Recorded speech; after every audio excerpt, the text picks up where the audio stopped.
நாட்டின் சில பகுதிகளில் மழை பெய்யக்கூடிய சாத்தியம் நிலவுவதாக வளிமண்டலவியல் திணைக்களம் எதிர்ப்பு கூறியுள்ளது.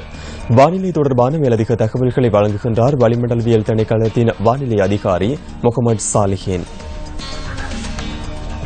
மத்திய சப்ரகமுக மேல் மற்றும் தென் மாகாணங்களில் இடைக்கிடையே மழை பெய்யக்கூடும். கிழக்கு ஊவா மற்றும் வடமத்திய மாகாணங்களில் பிற்பகல் 2 மணிக்கு பின்னர் மழை அல்லது இடியுடன் கூடிய மழை பெய்யக்கூடும். இடியுடன் கூடிய மழை பெய்கின்ற வேளைகளில் தற்காலிகமாக பலத்த காற்று வீசக்கூடும். மின்னல் தாக்கங்களினால் ஏற்படக்கூடிய பாதிப்புகளை தவிர்க்கும் பொருட்டு பொதுமக்கள் அவதானத்துடன் செயற்படுமாறு கேட்டுக் கொள்ளப்படுகின்றனர். கடல் பிராந்தியங்களை பொறுத்தவரையில் கொழும்பு தொடக்கம் காலி ஊடாக மாத்துறை வரையான கரையோரத்துக்கு அப்பாலுள்ள கடல் பிரதேசங்களில் சிறிதளவு மழை பெய்யக்கூடும். காற்று மணித்தியாலத்துக்கு 30 முதல் 40 கிலோமீட்டர் வேகத்தில் மேற்கு அல்லது தென்மேற்கு திசையில் இருந்து வீசும். புத்தளம் தொடக்கம் மன்னார் ஊடாக காங்கேசன்துறை வரையான, அத்துடன் பொத்துவில் தொடக்கம் அம்மாந்தோட்டை ஊடாக மாத்துறை வரையான கடல் பிராந்தியங்களில் காற்றின் வேகமானது அடிக்கடி மணித்தியாலத்துக்கு 50 கிலோமீட்டரிலும் அதிகரித்த வேகத்தில் வீசக்கூடும். இவ்வாறான சந்தர்ப்பங்களில் குறிப்பிட்ட கடல் பிரதேசங்கள் சற்று கொந்தளிப்பான நிலையில் காணப்படும்.